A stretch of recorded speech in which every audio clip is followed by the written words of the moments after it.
afternoon, I'm Mai Rodriguez. This is Newsfeed at noon on BNC, the Bilyonaryo news channel where we give you a rundown of today's biggest stories.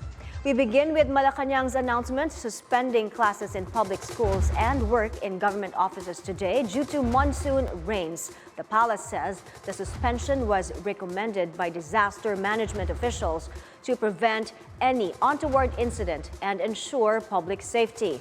Several local government units in the capital region have also suspended classes in public schools, including Quezon City, Manila, and Marikina.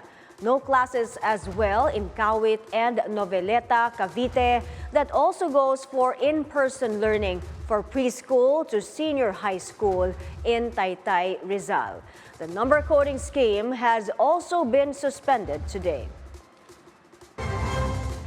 Weather Bureau PAG-ASA meanwhile says the southwest monsoon affecting Metro Manila is also bringing heavy rains in most parts of Luzon and the Visayas. Let's get the latest on the weather now from PAG-ASA forecaster Shiela Guo. Shiela, what's the forecast for tonight and tomorrow? Will the rains continue? Good afternoon, Mai, and good afternoon to everyone. So expect the rains to continue later due to the southwest monsoon or hanging habagat. We have a weather advisory number 3 which we issued earlier at 11 a.m. which is expected to still expect a moderate to heavy rains here in Metro Manila or 50 to 100 millimeter rains here in Metro Manila, Zambales, Bataan, Pangasinan, Palawan, and Occidental Mindoro. Shiela, mayroon bang weather system that is enhancing the habagat? Are we monitoring any disturbance or paparating na bagyo? Sa ngayon po, wala po tayong bagyo dito po sa loob mismo ng ating Philippine Area of Responsibility. Pero meron tayong bagyo dito sa labas ng ating PAR at ito po ay may international name na Shanshan. At ito po yung humihila po dito sa southwest monsoon po natin kaya po nagiging maulan po yung ating bansa. And then regarding po kung may mga possibilities po tayo na mga weather disturbances po sa mga susunod na araw, meron po tayong mga cloud clusters po na binabantayan po natin kung magde-develop po ito into a low pressure area.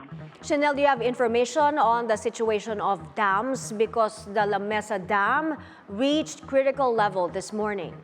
Yes po, ito pong La Mesa Dam po natin ay nag-reach na po ng critical level po and asahan naman din po natin, papahina na rin naman po ito mga ulan po natin. So possible po, hindi na rin naman po aabot pa po sa, tataas pa po ang ating mga dam po sa ngayon po.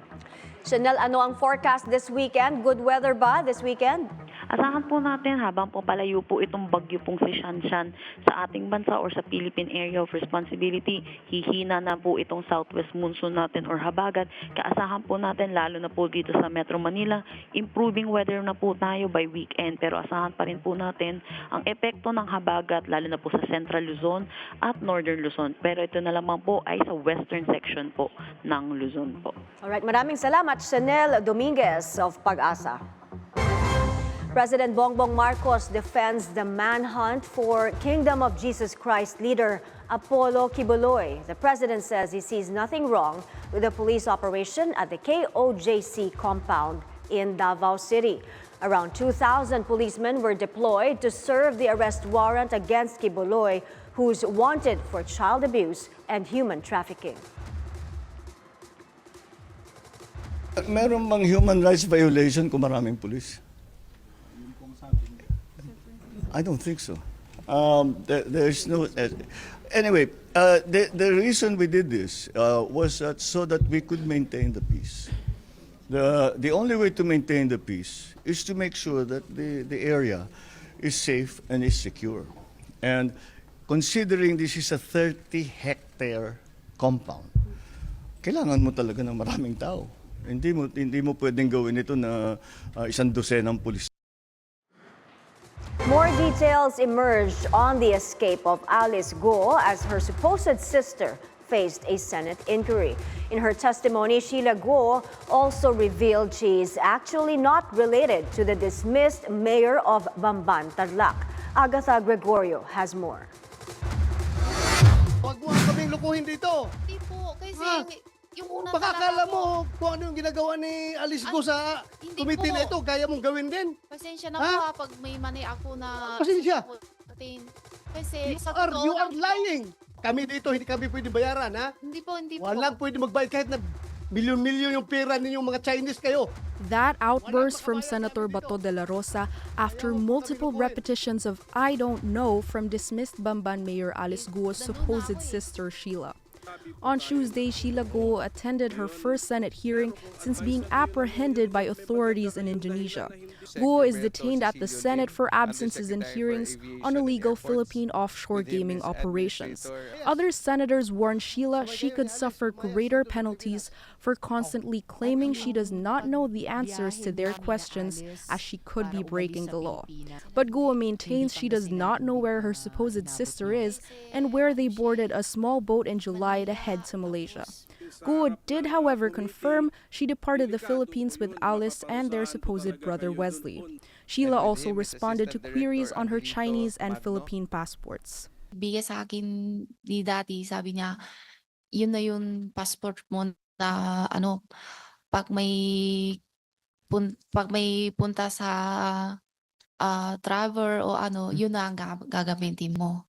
So, hindi totoo na dito kayo pinanganak? Hindi po. NBI Director Jimmy Santiago says, given the duration and means Guo described her travel to have been, it is possible they left the country through Tawi-Tawi, entering Sabah, Malaysia. Shiela Guo's identity was also put into question after she admitted she's not Alice's sister. Sabi niyo kanina, narinig ko nung tinanong ni Senator Risa na si Guo Jiangjong hindi niyo biological father. Hindi po yung tunay nanay. Hindi Tatay, opo. mo tunay na Opo. tatay yon. Sino ang tunay na tatay mo? Pwede po hindi ako sasagutin. May kaso po kay sagot, di ba? Okay, pero hindi yan ang tunay na tatay mo. Hindi po. Okay, narinig ko rin si Lin Wenyi, hindi mo rin tunay na nanay. Hindi po. Okay. So si Alice, hindi mo siya tunay na kapatid. Hindi po, pag ganyan. Hindi kayo related. Hindi. I mean, hindi kayo tunay na magkapatid. Opo. Meanwhile, the individual Guo was with in Indonesia, POGO Representative Cassandra Leong, was a no-show at the hearing. Ferdinand Topacio, stating that Ms. Ong, quote, has opted to decline from testifying on any matter that may be raised by the committees in the exercise of her right to remain silent and against being compelled to testify against herself. The court ruled that the right against self-incrimination cannot justify one's outright refusal to appear before a Senate committee. The lawyer who notarized Guo's counter-affidavit, Elmer Galicia, was also at the hearing. Elmer Galicia initially said he saw Guo on August 14, but he told lawmakers during the hearing that he was not sure if it was actually the former mayor who appeared or someone who looked like Guo. Galicia also revealed she did not sign the notarial book nor take an oath before him. Siguro error nga on my part pero para po akong nagulat eh. Nagulat po talaga ako na makakaharap ko itong taong ito. Kasi po hindi naman po ako yung tipo ng tao na para puntahan po ng ganong klaseng mataas na tao. Senator Risa Ontiveros also said Shiela Guo must attend the Senate Committee on Women's hearing before her contempt can be purged. Agatha Gregorio, BNC.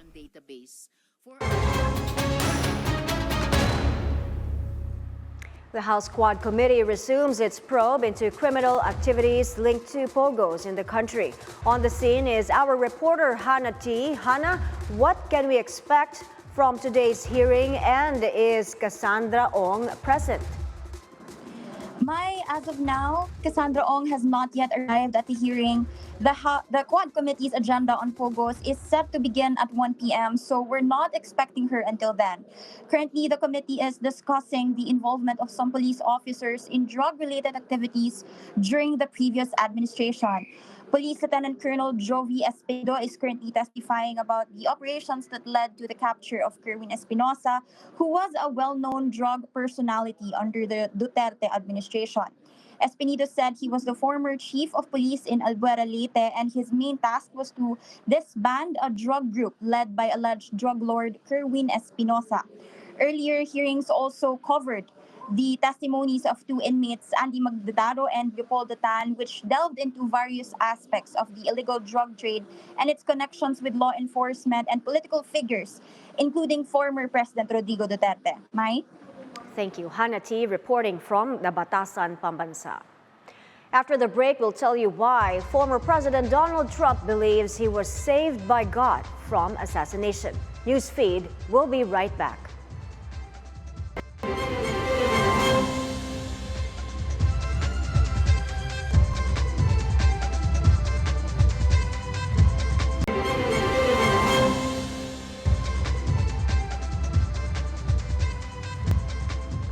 We're back. You're watching Newsfeed at noon.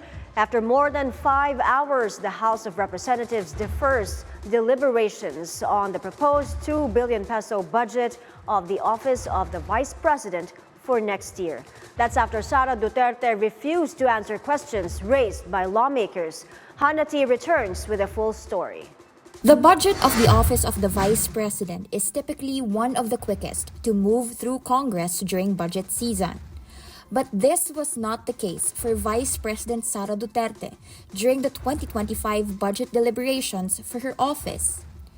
In a nearly 6-hour interpellation, she refused to explain her 2.037 billion peso budget to Congress. I would like to forgo the opportunity to defend the budget in a question and answer format. I will leave it up to the House to decide on the budget submitted. This was her response to nearly all questions on her proposal. Tensions rose when the House Committee on Appropriations revealed the Commission on Audit or COA report on the OVP's confidential funds for 2022 to 2023. In that report, COA says it issued a notice of disallowance on 73 million from the OVP's confidential fund of 125 million in 2022. But Duterte would not answer questions and instead tried to influence the conduct of the hearing. Point of order, Madam Chair, kasi parang... So let's please proceed with the answer. Point of order, Madam Chair, kasi parang siya yung nagpe-preside eh. Yes, that's why Kasi inuutusan mo yung secretariat natin sa Committee on Appropriation. The presiding officer, Representative Stella Kimbo, then directed Duterte to answer the question. To this, Duterte responded with an attack on Castro. Madam Chair, I do not understand. Bakit a person convicted of child abuse is still sitting in a seat? Point of order, ito yung sinasabi natin na dinadivert ang usapan sa ating budget hearing. Kung nagawa po niya yan sa Senado, Madam Chair, dapat hindi natin yan pahintulutan dito sa Kamara. Similar exchanges happened throughout the 6-hour hearing. For VP Sara, the confidential funds and other allocations from her previous budgets are irrelevant since the agenda at hand is her budget for 2025. But lawmakers insist a look back on her previous expenditures is part of the basis whether to grant her budget for next year or not. In the end, deliberations on the OVP budget had to be suspended. For most lawmakers, it was frustrating. Sayang lang din po yung pagkakataon. This is the perfect time na marinig din tayo ng not only our fellow representatives, pero syempre ng taong bayan din po. Let me just manifest my disappointment. Parang pumasok po ako sa meeting na to na may katanungan pero lalabas po ako na walang kasagutan and even more questions. Of course, I was expecting a more productive exchanges because that has been the tradition since the creation of the House of Representatives in the past. So of course, it's going to be a lot difficult if I bring this to the plenary and sponsor and then later on defend the budget. The House of Representatives will continue deliberations on the budget of the Office of the Vice President on September 10. Hannah T., BNC. Former Presidential Political Affairs Advisor Ronald Llamas believes Vice President Sara Duterte will seek the presidency in 2028 to ensure her family's survival. Llamas also tells BNC's At the Forefront Duterte may have already regretted not running for president in 2022.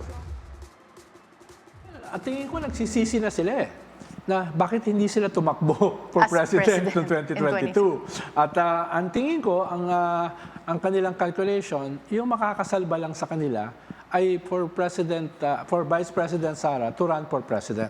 Dahil kung titignan mo, Karen, ang hinaharap nila ngayon is an existential crisis. Yung very survival nila ay nakataya.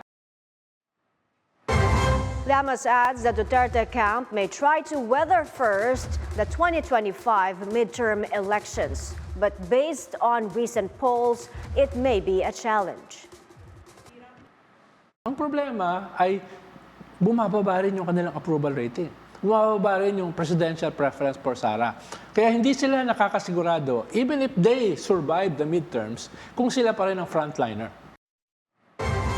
Llamas says he wouldn't be surprised if the vice president will drop further in surveys, especially after her recent behavior during budget deliberations in Congress. Dito kasi na-expose yung kanyang sarili. No? At tingin ko, mas negative for her as vice president. Ang tingin ko, itong kanyang engagement sa Senate at saka dito sa House ay hindi makakatulong sa kanya. Lalo na ay yung kanilang political base ay naubos na. Yung PDP, laban, ay halos wala ng mga miyembro, ng mga kongresista. At mismo yung apat na senador na miyembro ng PDP ay nabawasan na ng isa, si Francis Tolentino. Ganon din yung hugpo ng pagbabago, yung partido ni Vice President Sara. Naubos na halos yung mga miyembro at yung kakaunting natira ay nasuspindi pa. No? Katulad na ni Governor Hubahib. No? Kaya yun yung una. Yung political base ay na-erode, nag-hemorrhage. Ikalawa ay yung kanyang approval rating. Nitong past few months ay dramatic yung pagbaba. Halimbawa, nitong nakaraang mga araw, sa SWS ay bumaba siya ng 19 points. Sa Oculum survey, bumaba siya ng 19 points in terms of presidential preference naman. At sa Okta ay bumaba siya ng more than 15 points 2 months ago. So, nagpapatuloy yung kanyang pagbaba. At itong pagharap niya sa Kongreso, tingin ko ay i-assure na bababa na naman siya sa mga susunod na survey. So, hindi ito nakakatulong sa kanya.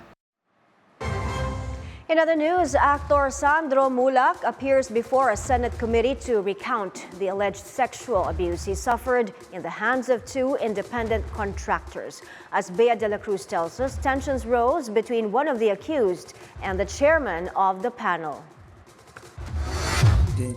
Actor Sandro Muhlach tells senators how Jojo Nones and Richard Cruz, independent contractors of GMA Network, molested him after the network's gala on July 20. Muhlach says he repeats the assault happened after he was made to use what could have been illegal drugs. Tapos, inaputan po nila ako ng wine. Pininom po ako ni Sir Jojo ng wine. Then, nag-abot nga po siya ng 500 peso bill sa akin. Then, may nilagay po siyang white substance dun po sa table ng hotel. Then, pinagbabasag po niya ng hotel room keycard. Tapos, ayun po, tinuruan po niya ako kung paano gamitin po yung substance. Nauna po silang suminghot ni Toddy Cruz, sila pong dalawa. Then, ako po yung pinasunod nila. Then, after ilang minutes po,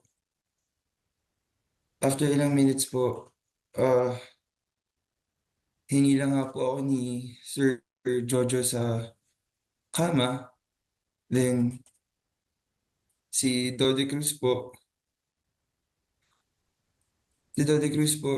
tinanggal po yung polo ko.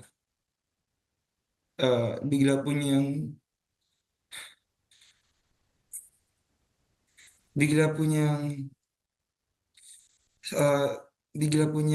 yung nipples ko po. Parehas, sobrang sakit po.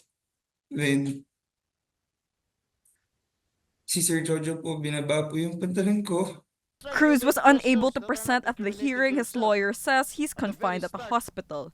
But Nones was there, and questioning from Senator Jinggoy Estrada quickly turned into a heated argument. Do you apologize? Yes or no? I invoke my right to self-incrimination, Your Honor. I already answered this question, Your Honor. And you didn't naman accept my answer, Your Honor. You didn't accept my answer, Your Honor. So I invoke my right to self-incrimination. This is my constitutional right. Argue. Ikaw na nga ang ikaw pa mayabang dito. Hindi po ako mayabang, Your Honor. May mga karapatan din po akong constitutional. I know your rights. And yet you have detained me for 8 days, Your Honor. I will still detain you. For just exercising my constitutional rights, you continue to detain me. It's an injustice. I know your rights. You're always trying to evade the questions that are not incriminating to yourself. At the very start of this hearing, you get a court order for you to be released here. Nones also denies reaching out to Sandro after the GMA gala. Umamin na raw po sa kanila na meron nga nangyari. Kaso, ang akala daw nila, okay lang. So, I don't understand kung bakit bilang all of a sudden iba na yung nila, storya nila. The TV director has been detained in the Senate since August 19 after he was cited in contempt by Senator Estrada for lying. Entertainment agencies present at the hearing promised to implement tighter measures to prevent harassment. Bea de la Cruz, BNC. No po, Your Honor. All right. Divine intervention. Former U.S. President Donald Trump believes that is what saved him during an assassination attempt at a campaign rally in Pennsylvania last July. Trump says he was spared for a reason: to save America. Many of Trump's supporters have long viewed him as handpicked by God, and his brush with death has only increased their rhetoric. I mean, the only thing I can think is that God loves our country and he thinks we're going to bring our country back. He wants to bring it back. It's so bad right now what's happening. When you look at the crime, the horrible things that are happening inside our country, and it can be solved. It can be solved fairly quickly. It has to be God. I mean, how can you say it's luck when it's, 20 million to 1? Scientists studying the more lethal mpox strain warn the virus is mutating faster than expected. The scientists from Africa, Europe, and the U.S. tell Reuters there are still multiple unknowns about mpox and its severity and how it is transmitting. They add mpox is mostly spreading in areas in Africa where experts lack the funds and equipment to track the disease. The WHO declared the deadlier strain a public health emergency of international concern. The virus is often spread through close, intimate contact. We are still working blindly in Africa. We don't have the required knowledge about mpox, natural history, transmission dynamics, risk factors of mpox. I'm concerned because this is now a sexually transmitted infection. And we have seen how sexually transmitted infections can spread in Africa. Here at home, the health department reports 2 more cases of the milder mpox strain, one in Metro Manila, the other in Calabarzon. The DOH says it is investigating how the patients contracted the disease. This raises the country's case count to 14 since July 2022. 9 have recovered, while 5 are still active.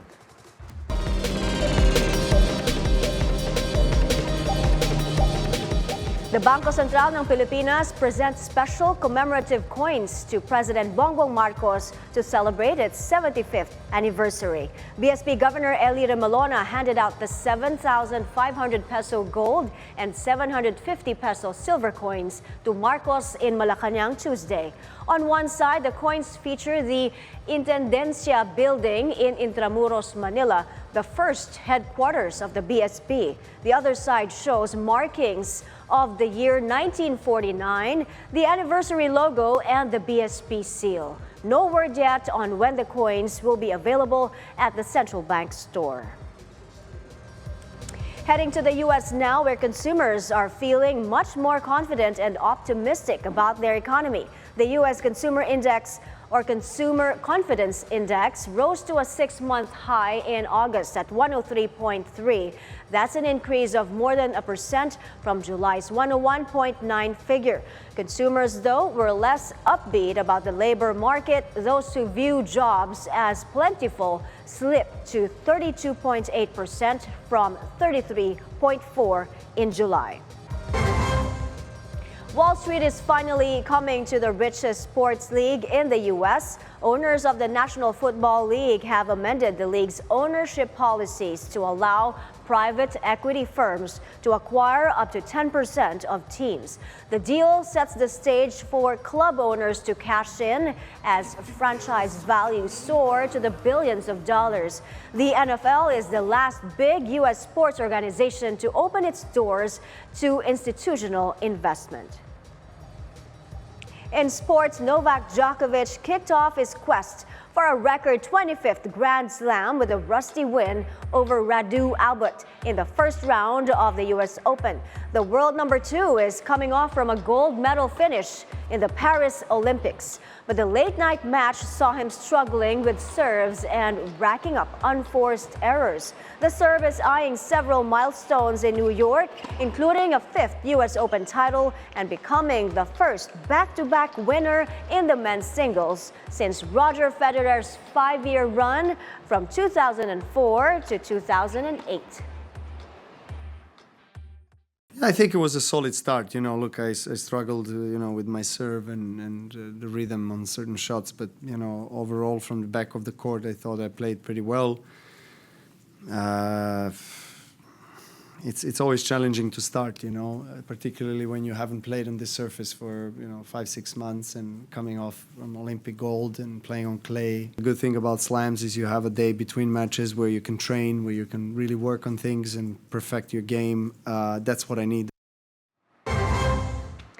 Now, this one's supersonic. The long-awaited reunion of British rock band Oasis is finally happening. The band announced a series of shows in the UK and Ireland next year, starting in Cardiff on July 4. The tour comes 15 years since brothers Noel and Liam Gallagher last shared the stage. Oasis split in 2009 after years of an infamous feud between the brothers. Tour dates outside the UK are still under wraps, but ticket selling starts Saturday, and fans will surely be mad for it. Because maybe you're gonna be the one that saves me. And after all, you're my wonder wall. That song will be in my head throughout the day. And those are the news this hour. I'm Mai Rodriguez. Stay tuned to BNC for more top-of-the-hour news on Free TV, Channel 31, and also on our website, bnc.ph. Bilyonaryo News Channel, always on top.